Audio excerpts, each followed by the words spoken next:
Una vida dedicada a la fe, al conocimiento del hombre, a la trascendencia espiritual, pero también a los derechos sociales de sus semejantes. Hoy charlamos sobre la vida con Isaac Núñez. Isaac Núñez García, gracias por atendernos. Gracias a vosotros. Isaac Núñez García nació en San Pedro de Trones en el año 1946 en una familia que tuvo 7 hermanos. ¿Cómo era esa España de posguerra en aquellos tiempos, en San Pedro de Trones?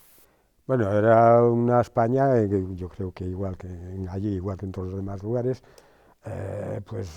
sometida, por supuesto, al régimen. En la escuela cantábamos el Cara al Sol, una España conservadora, por supuesto. En mi pueblo, totalmente religioso, plenamente religioso, dentro de aquel contexto de autoridad religiosa del párroco, y bueno, y los maestros, y después, bueno, pero era, bueno, pues totalmente diferente a lo que es ahora. La gente, pues totalmente, digamos, sumisa al sistema político religioso de aquella época que estaba vigente. Allí pasaste 11 años, pero como niño, como infancia, ¿qué recuerdo tienes? ¿Un buen recuerdo de dureza en la vida o cuál es ese recuerdo? Bueno, éramos una familia más bien pobre, tampoco, digamos, miserable, ¿no? O sea, no pasábamos hambre, pero con una subsistencia básica. Y mis padres, el ambiente familiar era muy bonito, muy bueno.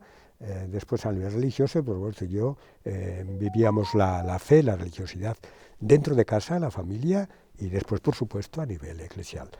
Con la gente tengo un recuerdo muy hermoso, de buena integración, muy buena comunicación con la gente, y sobre todo pues con los tíos. O sea, esto de que ahora yo recuerdo que era un niño e iba a casa de un tío, te abrían las puertas y te hacían sentar y te ponían un chorizo encima de la mesa, siendo un niño. Eso a mí me llamaba mucho la atención. O sea, un ambiente hermoso, tanto a nivel familiar como a nivel vecinal.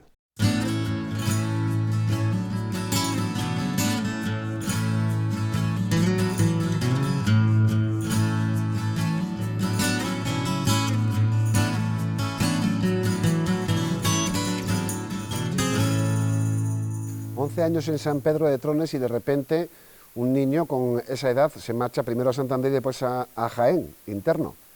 Qué cambio tan grande, ¿no? Bueno, pasó por allí, en aquella época, iban religiosos, frailes, concretamente, a hacer campaña vocacional, a reclutar, digamos, o a convocar, a captar candidatos a sus congregaciones. Y por ahí apareció por la escuela una vez un franciscano. Y entre otras cosas, pues nos dijo a los chiquitos, a todos, quién quería ir a prepararse, a estudiar y a prepararse para ser franciscano. Allí fue entonces, sí, yo siempre quise, tenía la idea en el fondo, aunque no de una forma muy concreta, de ser cura. A mí yo no entendía entre curas y frailes, ¿no? Y entonces llegué a casa, dije a mis padres, bueno, hay esto, y me han dicho yo quisiera, me gustaría. Y mis padres dijeron, encantados, vete. Entonces ya vine más adelante, se preparó todo y me fui a Santander un año y después a Jaén. El primer año en Santander porque venimos del norte, pero después a Jaén a continuar los estudios iniciales, que es de primaria y secundaria. Pero después se quiso formar como joven en disciplinas más completas del conocimiento como filosofía y teología, y para eso fue a la emblemática Chipiona, ¿no? Sí, ahí continuamos después los estudios, después ya cuando tenía 16, 17, 18 años, de filosofía y teología, en Chipiona, con los franciscanos. Y era también una España de régimen, estaba a punto de acabar los 60, ¿había algún cambio? ¿Ya lo notaba? Sí, un cambio tremendo con el Concilio Vaticano II. Entonces, a raíz de allí, a mí, pero yo creo que a la mayoría de los estudiantes, sobre todo, se nos abrieron los ojos, se nos abrió la mente.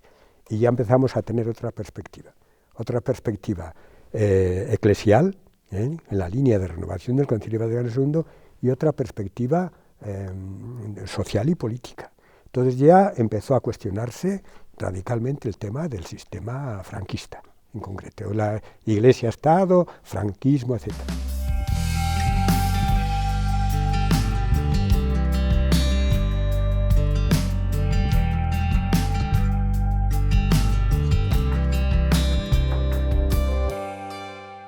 Esa nueva forma de pensar se la trajo usted para Astorga, donde fue a acabar sus estudios en Astorga. Sí, todo esto es un proceso, sería muy largo explicarlo el porqué. A mí me atraía y así lo compartí y lo discerní allí con los responsables de franciscanos. Yo quería ejercer pastoral directa con el pueblo. Y entonces yo entendía que vivir una vida conventual, como era en aquel momento principalmente, pues no era lo mío. Y entonces opté por pedir el traslado al seminario diocesano de Astorga para ser cura diocesano. Consiguió ser cura, ser ordenado sacerdote en el 71, en junio del 71. El 13 de junio de 1971 fui ordenado sacerdote presbítero en la diócesis de Astorga. Y pasó después algunos años entre Pombriego y las Ventas de Álvarez. Lo de Pombriego fue muy bonito, porque es una zona muy bonita. Pombriego es uno de los pueblos para mí más encantadores de León, y además un clima muy suave. Y bien, ahí me estrené de cura, muy bien, era joven, yo convivía con la gente totalmente, con los jóvenes, íbamos a todas las fiestas que podíamos, muy bonito. Y después ya a los 6 años yo pedí cambio porque allí en el verano, exceptuando en el verano, durante el resto del año había poca gente y yo necesitaba más actividad. Y entonces le pedí al obispo un traslado y me envió a las Ventas de Álvarez, aquí al lado de Bembibre, donde había venido mucha gente a trabajar en la minería, sobre todo emigrantes portugueses, también caboverdianos, y después el resto gallegos bastantes, y de la zona del entorno, y era un pueblo que estaba acumulándose muchísima gente y estaba sin estructurar a todos los niveles, a nivel eclesial y a nivel social, vecinal, pues no había estructura. Y entonces me envió para el tema de la iglesia. Claro, juntamente con la iglesia se fue reorganizando y estructurando todo lo demás, salud, educación, todo, casa comunal, todo.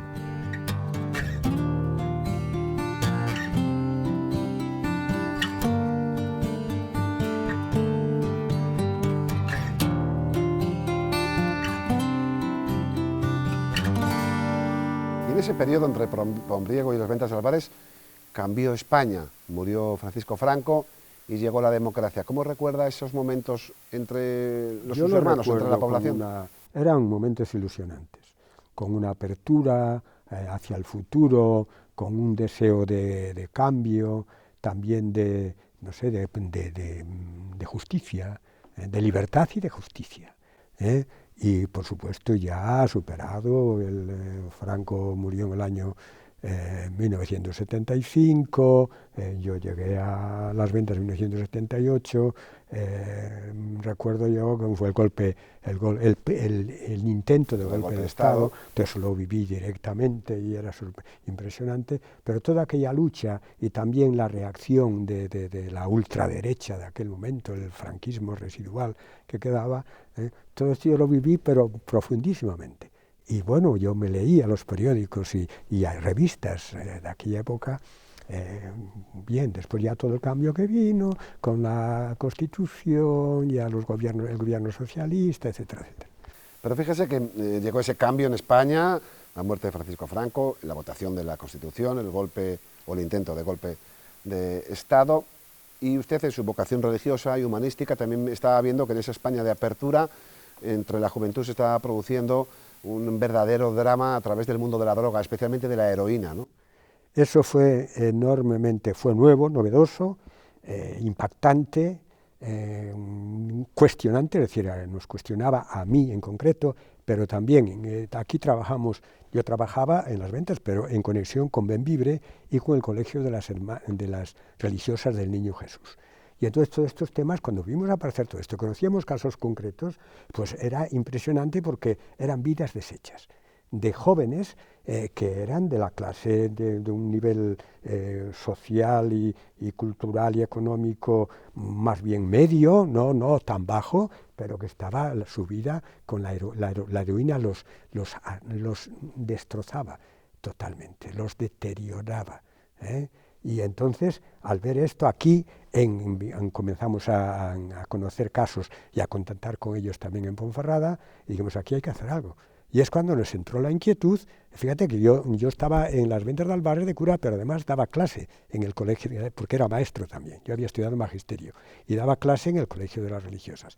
Una religiosa, Yolanda Busto Gómez, y yo, con todas las autorizaciones pertinentes, dejamos todo eso y nos lanzamos, averiguamos, investigamos, apareció el tema de Proyecto Uomo Italiano que se iba a abrir en España, nos informamos y inmediatamente fuimos encauzando todo hasta formarnos y preparar la apertura de Proyecto Hombre aquí, que inmediatamente comenzó a llenarse de gente, de jóvenes y de familias que venían a rehabilitarse. Qué gran labor, reconocida socialmente por cualquier persona de este país, el gran trabajo que ha hecho Proyecto Hombre. Ahí estaban ustedes, entre Madrid y algún otro lugar de España, casi coetáneamente fundando los primeros tejidos de Proyecto Hombre, ¿no? En 1984 se abrió en Madrid el primer programa. En 1985, creo que fue en febrero, se abrió el programa de Proyecto Hombre de San Sebastián. En septiembre del mismo año, 1988, creo que fue el 10 de septiembre, inmediatamente después de la Encina, abrimos León, aquí, la diócesis de Astorga, Proyecto Hombre en Cubillos del Sí, la primera fase de acogida, porque tenía 3 fases. Posteriormente, la segunda fase de comunidad terapéutica en Santibáñez del Toral, aquí pegadito a Bembibre, y después ya la reinserción social, que en Ponferrada. Y ahí estuvo en Proyecto Hombre viendo dramas, intentando recuperar jóvenes hasta, bueno, mediados de los años 90, ¿no? 1994. Viendo pasar generaciones de jóvenes totalmente destrozados y buscando una alternativa para recuperar sus vidas. Pero algo cambió. Usted en el 94 aproximadamente tomó un nuevo rumbo. Quiero decir que vinieron muchos jóvenes. Y como no había programas en el entorno, en Galicia todavía no había, en Zamora, venían de Zamora, venían de Orense, venían de La Coruña, venían bueno, y llegó a haber unos 800, o sea, vamos a ver, tratamos, por lo menos, mientras estuve yo, a unos 1000 jóvenes drogadictos, Y cuando yo dejé el programa, estaban en el programa terapéutico entre las 3 fases, unos 300 jóvenes. O sea, es un número importante. Y después me has preguntado... Que en el 94 tomó un nuevo rumbo personal y vital. En el 94, bueno, dejé la dirección de Proyecto Hombre, estuve aquí, en León, pero fui director nacional de Proyecto Hombre de todos los programas de España 2 años, en Madrid. Y terminé por dejar todo ello y continué con la docencia, pero a nivel de prevención. Entonces organizamos en el Bierzo Alto un programa intermunicipal de drogodependencias de prevención en todos los municipios del Bierzo Alto, con un equipo desde Bembibre, Torre del Bierzo, todos los municipios. Y su siguiente salto fue la OAC, en Madrid, estuvo de 2008 a 2011. Claro. ¿Qué es la OAC? Explíqueselo al espectador. La OAC es un movimiento muy interesante, un movimiento obrero cristiano. No es un sindicato, pero los militantes de la OAC están prácticamente todos integrados en sindicatos, partidos políticos de tipo social, asociaciones vecinales, movimientos sociales. ¿Para qué? Para defender la dignidad de los trabajadores, los derechos de los trabajadores, el mundo del trabajo. Entonces, este año estamos celebrando el 75 aniversario de la fundación de la OAC, que fue hecho por un tal Guillermo Rovirosa, el fundador, un personaje interesante que merecería mayor atención de la que se le está dando. Y entonces, yo ya pertenecía, cuando estaba aquí en prevención, a la OAC. Y en 2008 me eligieron conciliario nacional, de tal forma que tuve que trasladarme a Madrid, dentro de la Comisión Nacional de la OAC, que éramos 6 miembros, durante 4 años. Para tener esta responsabilidad. El Conciliario Nacional es el que mantiene, digamos, la identidad cristiana, la definición, la identidad cristiana de este movimiento, que es un movimiento obrero, muy comprometido. Y entonces, pues hay que mantener no solo la militancia, digamos, el compromiso social o obrero, sino que hay que mantenerlo todo esto dentro de una identidad cristiana y eclesial. Y aún dio un golpe y un salto importante emocional y vital, porque después de ese 2011 se fue a Bolivia a ayudar también, a evangelizar y ayudar. ¿Por qué ese salto? ¿Qué le dijo el corazón? Bueno, yo siempre tuve la idea, Para mí el tema de América Latina en concreto estaba bastante idealizado, ¿eh? Y yo creo que ese idealización respondía bastante a la realidad de aquel momento, porque es donde se estaba fraguando la teología de la liberación, una iglesia popular, las comunidades eclesiales de base, que después se ha frenado bastante, pero en aquel momento estaban en ebullición.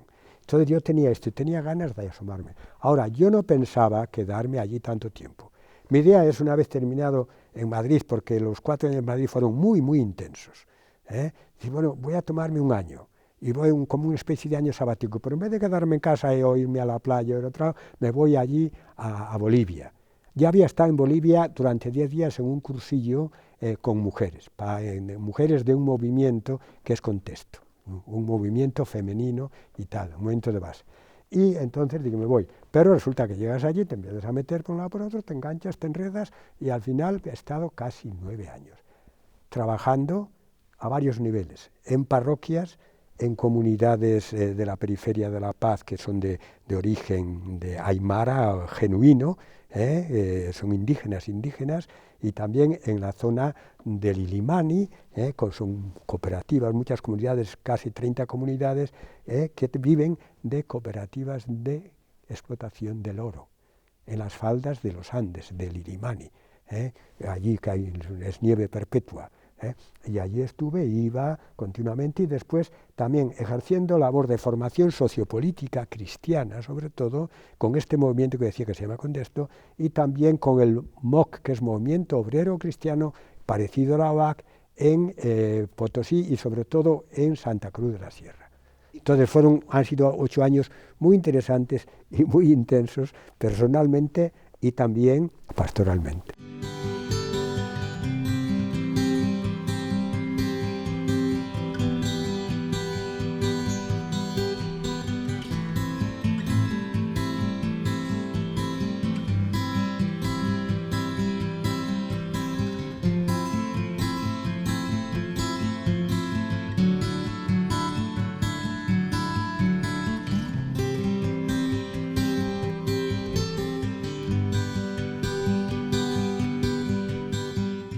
Como hombre, como creyente, ¿qué aprendizaje se trae a esta España a la que ha regresado después de ver la situación que pudo llegar a ver en Bolivia? ¿Qué aprende un ser humano y se trae consigo en la cartera de esa experiencia? Que no tenía antes. Sí, bueno, serían varios aspectos, pero el más importante para mí ha sido el contacto directo con la pobreza. O sea, tú te encuentras en Bolivia, donde estaba, y no hay seguro universal de salud. Hay que pagar todos los medicamentos, las pruebas médicas, todo, hay que pagar. Toda la gente se muere porque no tiene dinero. Después, pues ahí, no todos, pero el 80% de los trabajadores tienen un trabajo informal, es decir, sin contrato laboral. No hay seguridad social, no hay derechos de ninguna clase, derechos laborales, y trabajan muchísimo las mujeres. Dicen, es que los latinoamericanos son unos vagos. Mentira. Trabajan el doble, el triple que cualquier europeo. No digo espero, que cualquier europeo. Y las mujeres igual o tanto como los hombres. Y además hacen triple jornada, porque van a vender. Hay venta callejera en tiendas que hay en las calles, en el Alto, en La Paz, todas las calles enormes, plagadas, llenas, que no pueden, no entra la circulación de autos, de coches. Y vas allí, te encuentras con esto. Y entonces situaciones, y después viviendas insalubres, muy elementales, y entras ahí la gente pobre, sometida siempre a los españoles, ojo. Después sometida a los criollos que eran descendientes de los españoles, a los hacendados.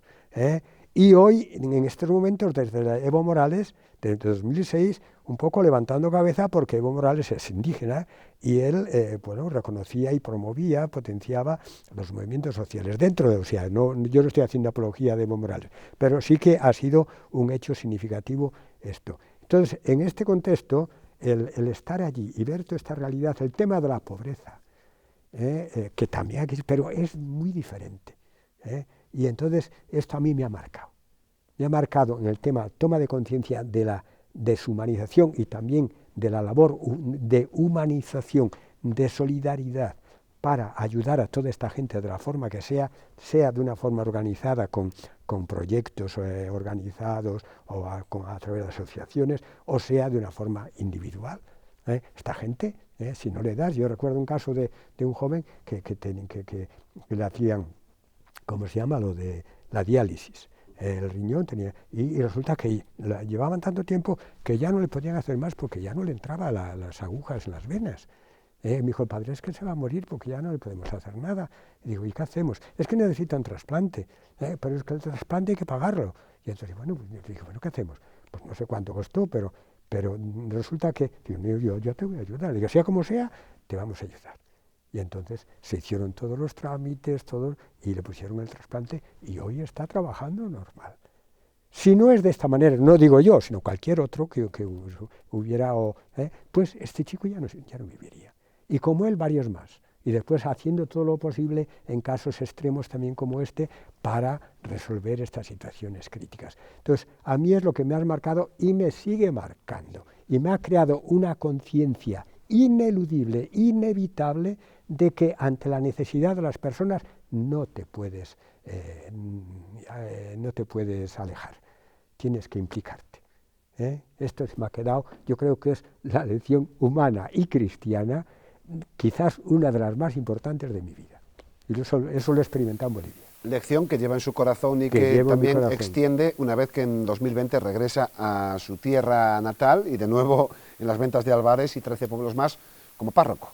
Sí, claro, yo vine ya en septiembre, hace poco, hace unos meses, 6 meses del año pasado, porque ya también allí en Bolivia lleva mucho tiempo, ya soy mayor, es muy duro el clima, es muy duro, la Paz está a 4.000 metros de altitud, y entonces es un desgaste. Y después ir al campo donde iba era tremendo porque los caminos son horribles, tardabas 5 horas en llegar y 5 horas en volver a La Paz, y entonces, y por otra parte la pandemia ya influyó también en adelantar este regreso. Y aquí estamos, ya otra vez enganchados.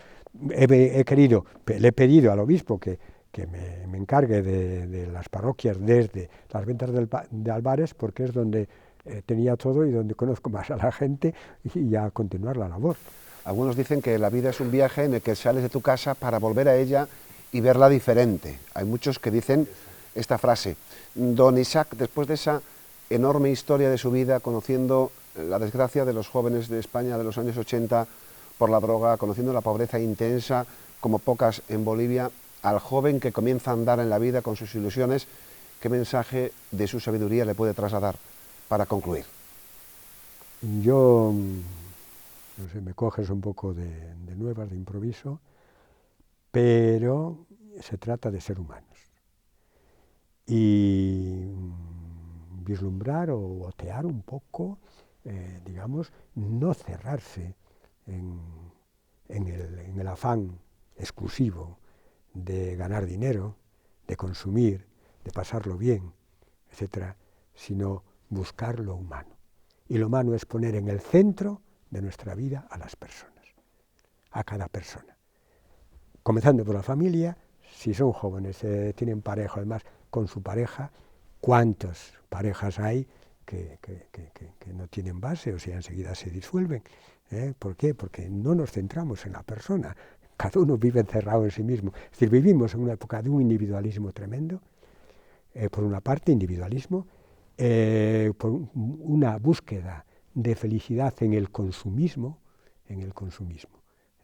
y después esto provoca la indiferencia ante todo lo demás. Y no, pues rompamos esta prisión egocéntrica e individualista y consumista, y le invito a los jóvenes a que miren más allá, independientemente de, o también contando con la fe, si es que tienen un atisbo de fe, pero sin fe también una persona puede realizarse humanamente, y con fe con más motivo todavía. Don Isaac Núñez García, gracias por su sabiduría. De nada, muchas gracias a vosotros.